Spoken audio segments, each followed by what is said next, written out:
Babaji Netralaya I హాస్పిటల్స్లో ఇప్పుడు LASIK లేదా పీఆర్కే సర్జరీ ఒక్కో కంటికి కేవలం 7,999 రూపాయలు మాత్రమే. లాసిక్ లేదా పీఆర్కే ఎవాల్యుయేషన్ ఉచితం.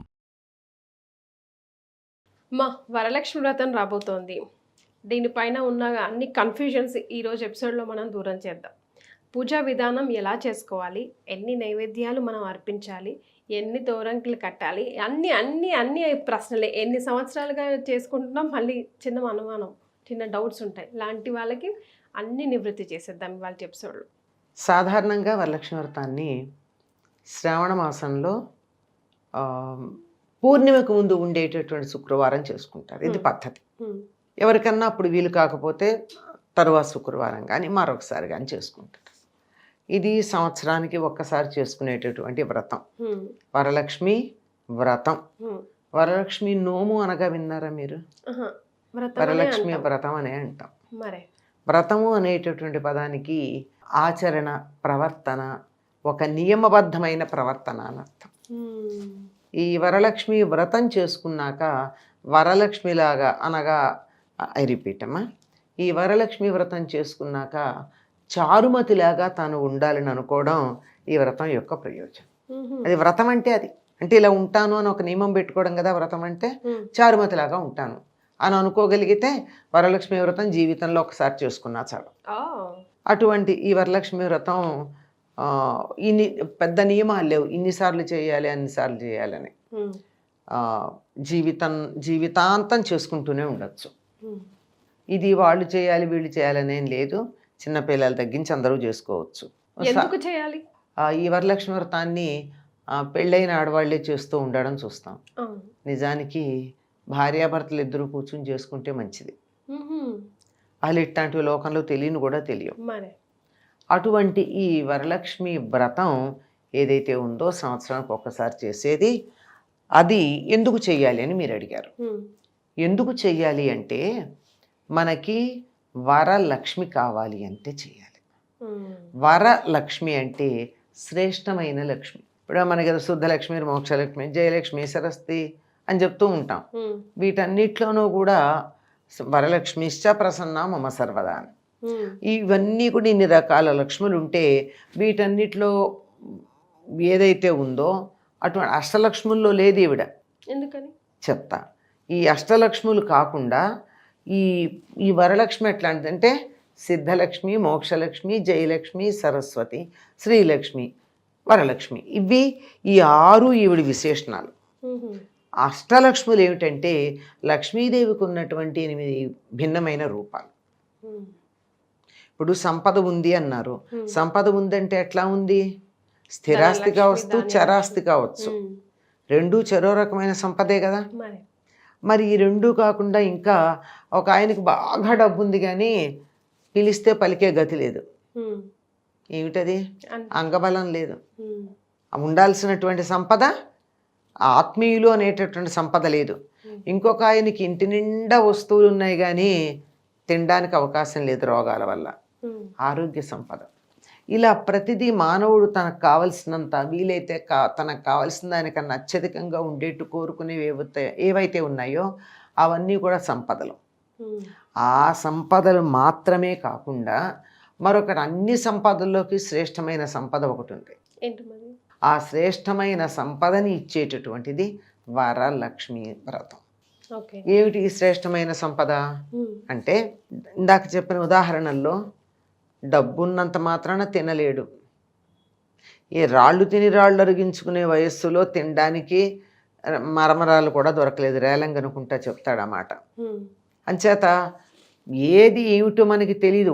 ఉన్నది మనం ఎంత అనుభవించామో అన్న దగ్గరికి వచ్చేటప్పుడు తేడా వస్తుంది. ఉన్నదాన్ని అనుభవించేట్టుగా చేస్తూ అనుభవయోగ్యతను ఆపాదించేటటువంటి సంపద ఏదైతే ఉందో దాన్ని వరలక్ష్మి అన్నారు. ఉన్న సంపదని అనుభవించడానికి తగినట్టుగా చేసేది. సంపద ప్రత్యేకంగా రావడం కాదు, ఉన్నదాన్ని అనుభవించాలి. ఇప్పుడు ఇందాక నేను చెప్పాను చూడండి, ఆరోగ్యం బోల్డ్ పదార్థాలు ఉన్నాయి కానీ ఆరోగ్యం లేదు, ఏం తింటాడు? అందువల్ల ఉన్నదాన్ని బాగా అనుభవించటానికి తగిన అర్హతను తీసుకొచ్చేది వరలక్ష్మి. వీణేమన్నారు? వర శ్రేష్టమైన లక్ష్మీ సంపద. శ్రేష్టమైన సంపద అన్ని సంపదల్లోకి గొప్పది. ఇదొక్కటి ఉంటే మిగిలిన సంపదలన్నీ ఉన్నట్టే లెక్క. అటువంటి సంపద వరలక్ష్మి. ఈ వరలక్ష్మి మాకు కావాలి అని చేసేటటువంటి పూజ ఈ వరలక్ష్మి వ్రతం. జనరల్గా అయితే అంటే సౌభాగ్యం ఎక్కువగా నిండు నూరేళ్ళు భర్త ఆరోగ్యంగా ఉండాలని చేసుకుంటారని అంటారు కదమ్మా. సాధారణంగా ఆడవాళ్ళు చేసే పూజలన్నీ కూడా తమ కోసం తాము చేసుకునే ఉండవు. ఏ వ్రతం చేసినా అఖండ సౌభాగ్యవతి భవ అని ఆశీర్వదించాలి. అంటే ఇంకేం అక్కర్లేదు ఆవిడికి, నగలక్కర్లా, బట్టలక్కర్లా, మరొకటక్కర్లా, భర్త బతుకుంటే చాలు. మొత్తం అన్ని వ్రతాలకి ఉండేటటువంటి నియమం అదే ఉంటుంది. ఒక్క మాటలో చెప్పాలంటే తమకున్న సంపదని అనుభవించేట్టు చేసే శక్తి వరలక్ష్మి అనుకోండి. ఇప్పుడు డబ్బు ఉంది, ఏదో వానల్లో వరదల్లో చిక్కుకుపోయారు, సూట్ కేసు నిండా కట్టలు ఉన్నాయి, గ్లాసులు మంచినీళ్ళు దొరుకుతాయా? ఇలా ఒక్క వస్తువు ఉదాహరణ చెప్పా. ఇట్లా ఏవేవైతే ఉన్నాయో వాటన్నిటినీ మనం కరెన్సీతో సంపాదించలేం కదా. అదే కదమ్మా, అందుకే కదా అంటూ ఉంటారు అన్ని ఉన్న అల్లుడి నోట్లో శని అని, ఏదో ఒకటి లోటు అయితే. అందువల్ల ఉన్నదాన్ని అనుభవించేట్టు చేయడం. నేను ఎప్పుడు చెప్తూ ఉంటా ఉదాహరణ, నాకు సంతాన లక్ష్మి చాలా ఉందండి, కానీ ఒక కొడుకు అమెరికాలో, ఒక కొడుకు లండన్లో, ఒక కొడుకు దుబాయ్లో, ఒక కొడుకు సింగపూర్లో ఉన్నాడు, బాగా సంపాదించుకుంటున్నారు అంటారు. తనకు తలనొప్పి వస్తే చూసేవాళ్ళు ఉండరు. అపోలో నుంచి నర్సును పంపిస్తానంటే అపోలో నుంచి నర్సు వచ్చేదాకా ఇవిడు ఇలాగే గొంతు ఎండిపోతూ ఉండాలి, ఇవిడో ఈయన. అది కాదు, అది సంతాన సౌభాగ్యం కాదు, సంతానం సంపదగా దొరికింది కాదు, ఊరికే అధికారంగా దర్జాగా ఉండడానికి మాత్రమే వచ్చేది. కనుక ఇలా అన్ని రకాలైనటువంటి సంపదలు ఉన్నాయే, వీటన్నింటినీ అనుభవించటానికి తగినటువంటి అర్హతని తీసుకొచ్చేటటువంటిది వరలక్ష్మి వ్రతం. దీని ఫలితం ఏమిటి అని అడిగారు మీరు. దీని ఫలితం ఏమిటి అంటే ఆనందంగా ఉండడం. వరలక్ష్మి వ్రత కథలో ప్రారంభంలోనే చెప్తారు. ఆవిడ కుండినం అనేటటువంటి నగరంలో ఉన్నదా ఆవిడ చారుమతి. ఆవిడ అంతా చక్కగాను ఉన్న బాగా అత్తమామలకి సేవ చేసుకునేది. అంతేకాకుండా ఎప్పుడూ కూడా ఉన్నదాంతో సంతృప్తి పడుతూ ఉండేది. ఇరుగు పొరుగు వాళ్లతో చక్కగా మాట్లాడేది, అంతేగాని ఎవరికి విసుగొచ్చేదాకా మాట్లాడేది కాదు. చారుమతి ఉన్నదాంతో తృప్తిపడి నవ్వుతూ ఆనందంగా ఉండేదిట, చిరునవ్వు మొహాన ఉండటం. ఈ వ్రతం చేస్తే ఫలితం ఏమిటంటే మనకు ఉన్నదాన్ని అనుభవించి, ఉన్నది కూడా అనుభవించలేరు కదా చాలామంది, ఉన్నదాన్ని అనుభవించి ఆనందంగా ఉండడం, ముఖాన చిరునవ్వు మాయకుండా ఉండడం, ఇంటిల్లిపాది సుఖంగా ఉండడం. ఇది వరలక్ష్మి వ్రతం చేస్తే మనకు వచ్చేది. చేస్తే ఏమొస్తుంది అన్నారు, ఇది వస్తుంది. సో ఎన్ని తోరణం కట్టాలి? తోరంకి అంటారు కదా, 9 పోగులు వేస్తారు, 9 ముడులు వేస్తారు. 9 పోగులు 9 ముడులు ఉన్నటువంటి తోరాన్ని కట్టుకుంటారు. మనమే కట్టుకోవాలా, భర్త కట్టాలా? మనమే కట్టుకుంటామమ్మా. కలిసి చేసుకుంటే ఒకళ్ళకోళ్ళు కట్టుకుంటారు.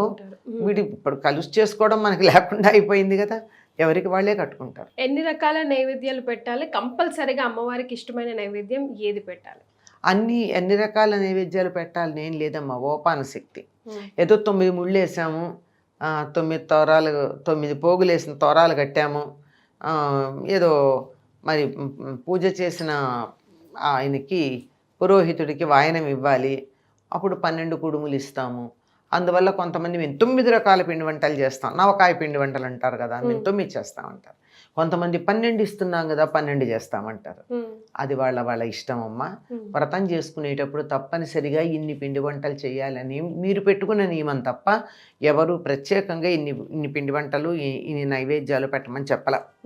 అమ్మవారికి ఇష్టమైంది తప్పనిసరిగా ప్రతి పూజలోనూ ఉండేది పెట్టాల్సింది ఏమిటంటే కొబ్బరికాయ, అరటిపండు, వడపప్పు, పానకం, చలిమిడి. ఇది ప్రధానంగా నివేదన చేసిన తర్వాత అవసర నివేదనే అంటారు ఇది. తర్వాత మరి భోజనం పెట్టాలి కదా, భోజనం పెట్టేటప్పుడు ఏదో అన్నం పప్పు కూర ఏదైతే. కానీ ఇంకొకటి ఆవిడకి ఇష్టమైందిగా చెప్పబడుతూ ఉంటుంది ఏమిటంటే ఆవు పాలతో బెల్లంతో చేసిన పాయసం. డైరీ పాలు కాదు, అలాగే పంచదార వేయడం కాదు, ఆవు పాలతో చేసింది ఇష్టం. అవి దొరకట్లేదు కనుక ఈ ఉన్నదాంతోనే మనం సర్దుకుని ఏదో ప్యాకెట్ పాలు తెచ్చి అందులో పోసేసి బెల్లం వేసి చేసి పెట్టేస్తున్నాం.